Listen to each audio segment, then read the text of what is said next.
Conspiracy theories that turned out to be true. Y'all ever believed in conspiracy theories in general? Let me know in the comment section down below. We about to react to this conspiracy theory video. Y'all like, comment, subscribe to the channel if you're new. Join the crew. You already know what to do, baby boo. Shoot. Ooh!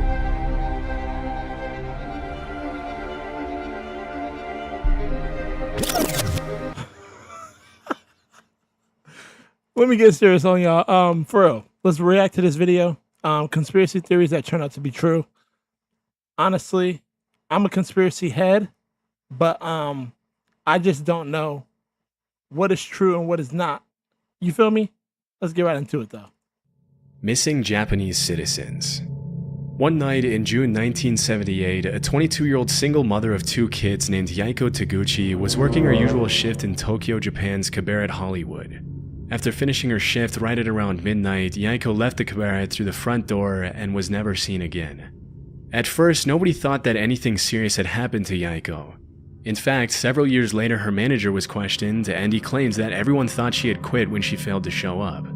At around that time, there had been rumors going around that several North Korean spies were working undercover in Japan looking to abduct innocent citizens and hold them as hostages back in North Korea. What the hell? However, this was seen by the Japanese government as nothing more than a conspiracy theory that couldn't possibly be true. Sadly, the missing case of Yaiko went cold, and it wasn't until almost a decade later that a clue to her whereabouts emerged following a disturbing chain of events. In November 1987, as South Korea was preparing to host the Olympics in the capital city of Seoul, a Korean Airlines plane blew up in mid-air as it was flying over the Andaman Sea, taking the lives of 115 innocent people. During the investigation, it was revealed that 2 North Korean agents acting under direct orders from the North Korean government had planted a bomb in an overhead storage compartment before getting off at the first layover in Abu Dhabi. As the authorities were closing in on the 2 suspects, one of them took his life with a cyanide-laced cigarette, but the South Korean government was able to arrest the other agent responsible for the attack. During her interrogation, it was revealed that she had been training for that mission for 6 years, and that for 3 of them she had been paired with Yaiko Taguchi, who had taught her how to speak and act like a Japanese woman so she could fly under the radar. As it was later revealed, Yaiko wasn't the only woman who had been kidnapped by the North Korean government. As of today, 17 Japanese citizens have been officially confirmed by the Japanese government as having been abducted by North Korea from 1977 to 1983. Disturbingly, a lot of them were shamelessly kidnapped in the middle of the day and thrown on a boat to North Korea. You might think that the victims were involved in something shady that put them on the North Korean government's radar, but the investigations actually suggest that most of them were average citizens who just happened to be at the wrong place at the wrong time. Whoa. Imagine being a random citizen in your state, in your city, and you get abducted, not by a weirdo or, a abductor. It's like it's the government abducting you to do some shady ass shit to another country or something. Like, that's crazy. And the fact that the how do I say this? Like the Asian, I don't want to sound racist, but like the Asian, one of the Asian countries was like, oh, this is all fake. Like, we're doing things civilized and shit. It's like, no, you weren't. Like, that's actually crazy that they were abducting their own people to do some crazy shit. One woman was captured while she was walking to a knitting class, and 2 others were kidnapped on a vacation to Europe. Another one, a 13-year-old girl, was taken as she was walking back home from school. Some of these victims were kidnapped for identity theft purposes, while others, like Yaiko, were forcefully brought to North Korea to teach the Japanese language and culture to North Korean spies. You're 1 sentence away from launching your website with Base 44. Wait, Since the beginning of the internet, there's never been such a... Why not just get an actual person that can teach you? Why do you have to abduct somebody? That's what I'm not getting.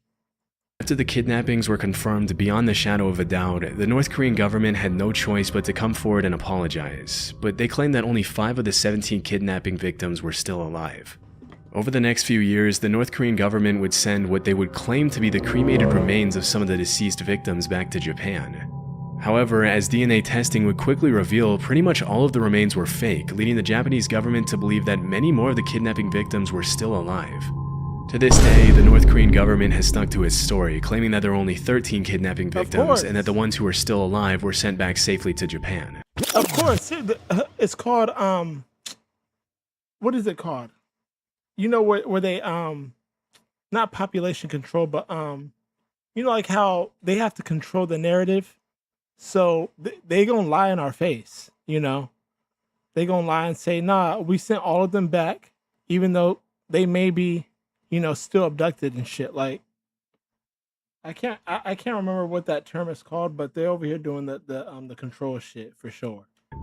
Shockingly, while the Japanese government has officially confirmed 17 kidnappings, the list of potential victims suggests that the true number could be as high as 800. Damn. Sadly, given the current political situation, it's unlikely we'll ever see the full extent of these abductions, or see the North Korean government held truly accountable for its horrific crimes. Just the other day, I found myself wasting hours of time I could have spent working on videos trying to find and cancel active subscriptions. That's why I've partnered with Rocket Money, the discounts would cancel my subscription. In the New York Times, back in the 70s, a journalist named Seymour Hersh published an article in the New York Times in which he accused the CIA of several assassination attempts on both foreign and American politicians who they considered to be anti-war dissidents. Due to these allegations, the US Senate put the CIA under investigation for alleged covert action abuses, which resulted in the release of 14 reports on major abuses committed by the CIA, FBI, and NSA.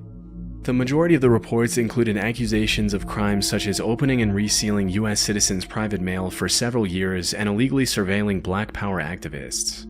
Although these claims are obviously pretty serious, they paled in comparison to one particular accusation, or conspiracy theory, which alleged that the CIA had developed a pistol that could fire a poison dart over 300 feet, take a person's life, and leave absolutely no trace as to the cause of death. As it was later revealed, this theory turned out to be true, and the development of the poison dart gun was just one part of the program called MK Naomi, through which the CIA had sought to develop weapons for biological warfare. Wait, they have a dart that can shoot over 300 feet. Do y'all know how big that is? That's more than a football field. That is longer than a football. That isn't that 3 football fields? 3 football fields. A dart can do that and then leave no trace of the cause of death. Oh! That is actually mind blowing. Like, you guys can't tell me that the government don't have some crazy ass weapons and shit. I heard, really quick side note, I heard that the CIA has certain weapons where it can kill you with sound. Like some kind of ultrasonic sound. It's like a gun that the military uses. And basically, like, it could go through walls and literally kill you. Isn't that crazy? Anywho. In 1975, William Colby, the CIA director at the time, had to testify in front of the committee that was investigating the agency. During questioning, he claimed that the CIA had developed a host of biological weapons as part of a plan to eliminate German leaders during World War II, but that their research had continued until well after the war. He also mentioned that the poison dart gun was almost completely silent on account of the battery that was housed inside the handle, and that it had been specifically designed for the target to feel nothing more than a mosquito bite when the dart struck. Interestingly, the agency had used a specific shellfish toxin to make it impossible for anyone to know what the cause of death was, leading forensic pathologists to believe that the victim had suffered an inexplicable heart attack. It wouldn't help pathologists that the dart was designed to melt inside the body so that it only left a small red mark where it entered the victim. When asked if the heart attack gun, as it was nicknamed, was ever used on anyone, the director alleged that it had only been used for experiments and that there were no records of actual use. As part of the investigation, the CIA had to hand over the gun to the committee, and there are some pretty wild pictures of the committee members analyzing the gun as William Colby answers their questions about it. Normally you'd expect to see something like the heart attack gun in a spy movie, and it's pretty wild to think that if they hadn't put it under investigation, they would have probably gotten away with using it for who knows what purposes. That gun, it's a fucking pistol. You would think, like, the range of it, how it can go 3 football fields, you would think it would look like a sniper, but it's a fucking handgun. And the fact that it only leaves a small little red dot on you, even though it literally penetrates through your skin and goes inside you. Oh my gosh. It makes me think so deep on like, I think, guys, I think on a deep level. So it makes me think like the CIA has definitely killed celebrities before, okay?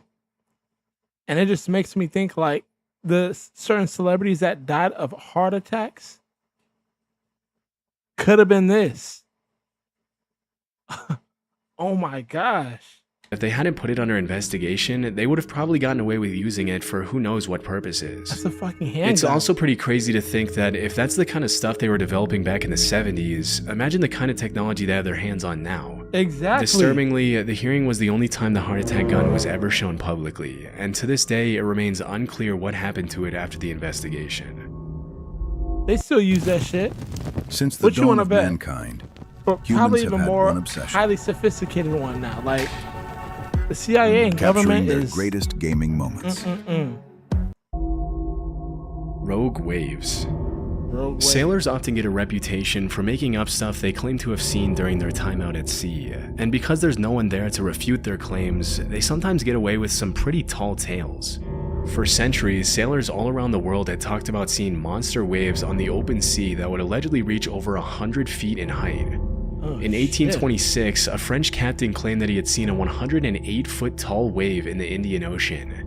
Even though he had 3 sailors with him who backed up his claims, when he came back to the mainland, he was publicly ridiculed by the scientific community, as it was widely believed that it was impossible for a wave to be higher than 30 feet tall.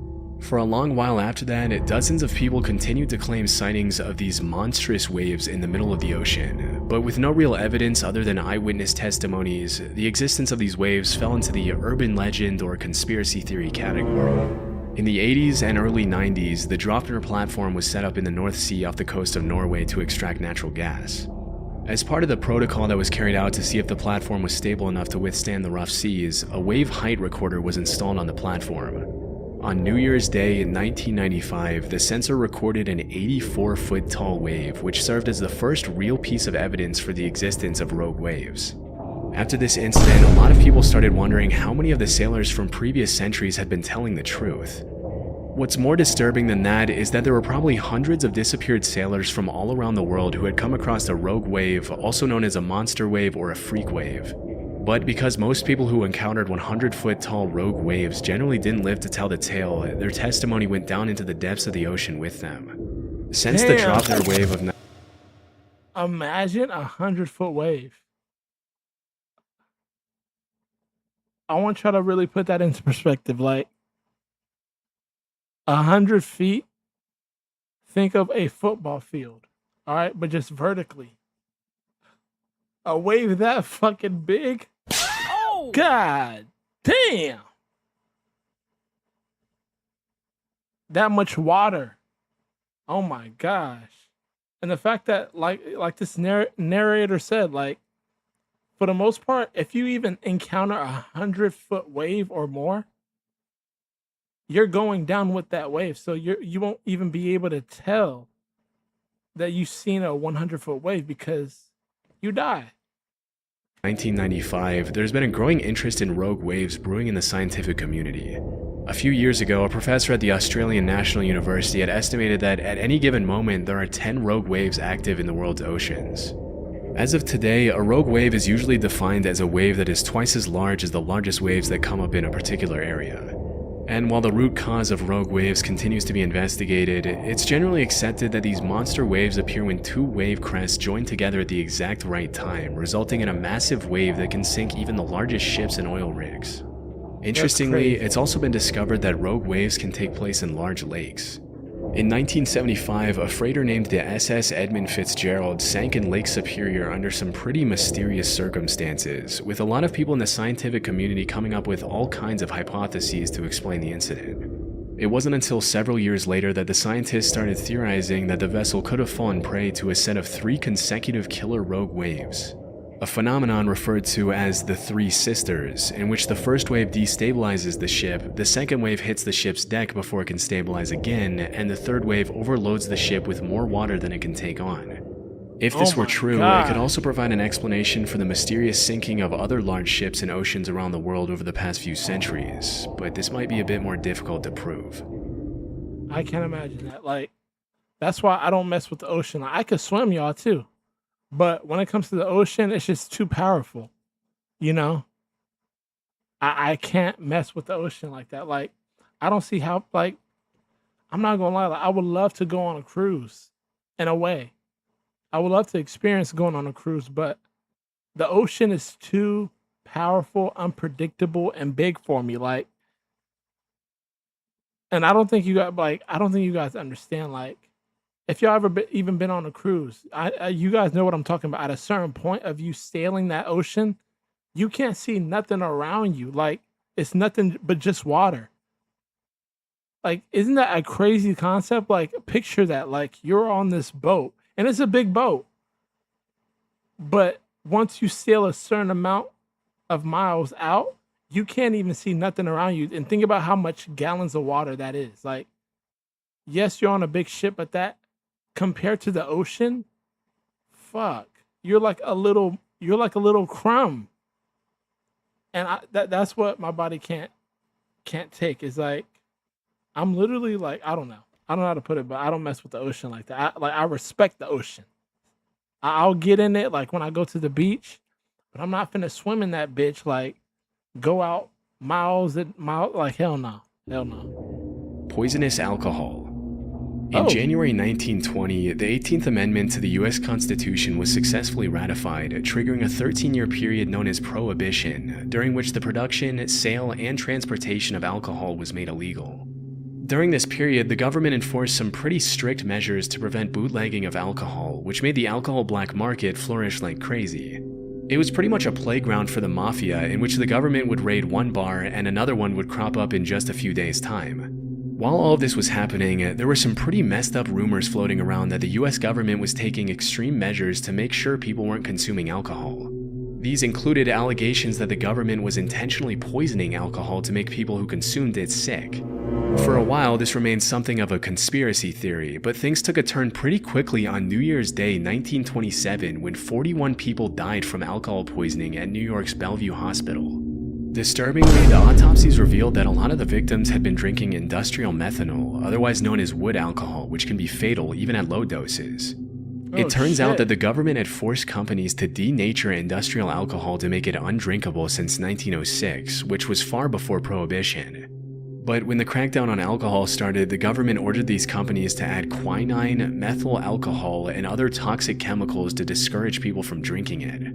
Their reasoning was that if black market dealers knew their alcohol had been poisoned, they wouldn't dare distribute it knowing how dangerous it would be for their customers to consume. I guess they forgot to factor in that the demand for alcohol at the time was absolutely insane, and that black market dealers didn't care who lived or died from consuming their product. It wasn't until December 1933, 6 years after the Bellevue incident, that the federal government finally toned down their abstinence from alcohol policies. But by then, thousands of Americans had already been poisoned with contaminated alcohol. Damn. Because when I was watching this theory, it was like, okay, alcohol poisoning is still a thing nowadays. But the fact that they said that you could die literally just from a little dosage as well, now that's crazy. Because, you know, in order to get alcohol poisoning now, you got to drink a lot, depending on the person. Because I can't say, like, if you're like a small, frail man or woman, it probably won't take much for you to get alcohol poisoning. But regardless, like, that's actually insane. Once again, the government, I'm reacting to this video because I'm trying to show you guys that conspiracy theories are not always just conspiracy theories. Them shits be true sometimes. Like, you just got to use your discernment. And if you try to make your own vodka and don't distill it correctly, drinking it can make you go blind. I think that one is real. What? Somebody said in the chat that if you try to make your own vodka and don't distill it correctly, drinking it can make you go blind. Wait, how though? You're consuming it like, does it have an effect on, how does it affect your eyes? I don't know. That's actually crazy though. That's actually crazy, Brian. That's crazy. But yeah, no, I just want to show you guys that these conspiracy theories, like, governments try to make it seem like, oh, conspiracy theorists are just like woo woo and they be making up shit. Like, nah, we us people that are into conspiracy theories, let alone creating them, I really do feel like we're just using our discernment and seeing through the lies, if that makes sense. Like, because the government be lying to us, chat. I don't mean to put myself like on the spot, like, government, don't come after me, but I'm just speaking my truth. Like, we know this as a society. Y'all be lying to us like a motherfucker. So that's crazy. Have you ever wanted to see your home from space? Conspiracy With this theories free don't satellite make you Earth Maps crazy. They tool, just you make can you zoom early. right down to your exact address in just seconds. Imagine. What you mean by that, Brian? Conspiracy theories don't make you crazy. They just make you early. I get it. I actually get it. It's like you're awake to the lie early. Like, some people, they be sleep as hell. Like, they be sleep. So they can't see the lie right in front of their face. But certain people that see the conspiracy theories and believe it, oh, they see the truth early. Is that what you're trying to say? Nowadays, there's really nothing too shocking about Wait, hold on. Gorilla? There's a conspiracy theory on gorillas? Come on, let's see gorillas. this. Nowadays, there's really nothing too shocking about seeing a gorilla in a zoo or on TV, but there was once a time when gorillas were considered to be in the same category as the chupacabra, the Jersey Devil, Bigfoot, and the Loch Ness Monster. I was able to find that up until a couple of centuries ago, gorillas... We were right before everyone else. Okay, I see what you're saying. Once a time when gorillas were considered to be in the same category as the chupacabra, the Jersey Devil, Bigfoot, and the Loch Ness Monster. I was able to find that up until a couple of centuries ago, gorillas were considered cryptids, which are animals that are believed by some to exist somewhere in the wild, but whose existence has never been proven. With most of these creatures, alleged sightings often turn out to be hoaxes, but obviously in the case of gorillas, what were once just rumors turned out to be true. Western explorers wouldn't come across a gorilla until around the 1500s, when an English explorer named Andrew Battelle was captured by the Portuguese off the coast of West Africa.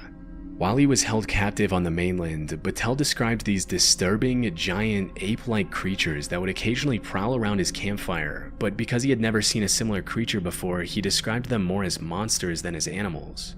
Battelle's description sent the rest of the world into what we can only call a gorilla frenzy, with all kinds of rumors being spread about these allegedly bloodthirsty, dangerous creatures living in exotic parts of the world. Over the next couple hundred years, the buzz around gorillas grew as explorers in Africa sent back illustrations of gorillas to Europe, which were often given to royalty and emperors as rare gifts. If you were to ask any European back then what a gorilla was, they would have described it in a similar way to how we describe Bigfoot or the chupacabra nowadays. They were thought of more as mythical monsters than regular animals. It wasn't until over 200 years or so later that an American naturalist named Thomas S. Savage found a gorilla skull in 1847 during an expedition to Africa, which was the first piece of real proof for the existence of these animals. Naturally, this triggered a bunch of new expeditions to the area, and between 1855 and 1859, French explorer Paul Duchaillu confirmed the existence of gorillas and even brought some back dead. Just as Andrew Battelle before him, Paul Duchaillu also described gorillas as these savage, bloodthirsty creatures which stuck in the public mind for a long time. Around 15 years later, some German explorers brought back a baby gorilla from Africa to Liverpool, even putting up some towels on the ship so he could swing around and entertain himself on the long journey back. As you can probably imagine, as soon as the ship arrived back in Liverpool, people started flocking around the hotel where the gorilla was allegedly being kept to catch a glimpse of the once mythical creature. To the public's dismay, Pongo the gorilla wasn't the massive, violent monster they had thought, but rather a cute little 2-year-old gorilla who loved to play with dogs. A few years later in 1902, a German explorer named Robert von Beringe killed 2 mountain gorillas, which were huge in comparison to the baby gorilla that the previous German explorers had brought back. And that was really the first time the public was able to understand what a full-sized adult gorilla looked like. It's pretty crazy to think that at some point these animals that we now see as normal were once seen as legendary monsters. Interestingly, if you really look at the research, there are a ton of other animals that we now take for granted that were once brushed off as hoaxes, including kangaroos, platypuses, giant squids, and Komodo dragons. With so many of these myths turning out to be true, it really makes you wonder how many animals are out there that we have no idea even exist. Facts. And you know, and we all know that there's some crazy things up in the ocean that we haven't even discovered because we stopped even looking that far in the ocean. We started, scientists and certain people that were trying to discover the ocean. They saw something that was so freaking scary that they were like, "Fuck the ocean. Let's start searching upstairs in fucking space." For real. That's how it went. That's why we haven't. That's why we try to discover more in space than in the ocean. But anywho, y'all, chat. That was the video. I actually like that video only because I'm a conspiracy type of person. Like I like hearing different, conspiracy theories. So I enjoyed that video. If you guys made it in this video, let me know what you guys thought about these conspiracy theories. And if you have any other conspiracy theories, put them in the comment section down below. Because I love conspiracy theories. That's like a little fun fact about me. But anywho, I hope you guys enjoyed this video. You guys like, comment, subscribe to the channel if you're new. Join the crew. You already know what to do, baby boo. Shout out to Brian for entering the chat on this live stream. You were a real one, my boy. I'll catch you guys in my next video. You guys have a blessed day, night, whenever you're watching this. I'll catch y'all in my next one. Later.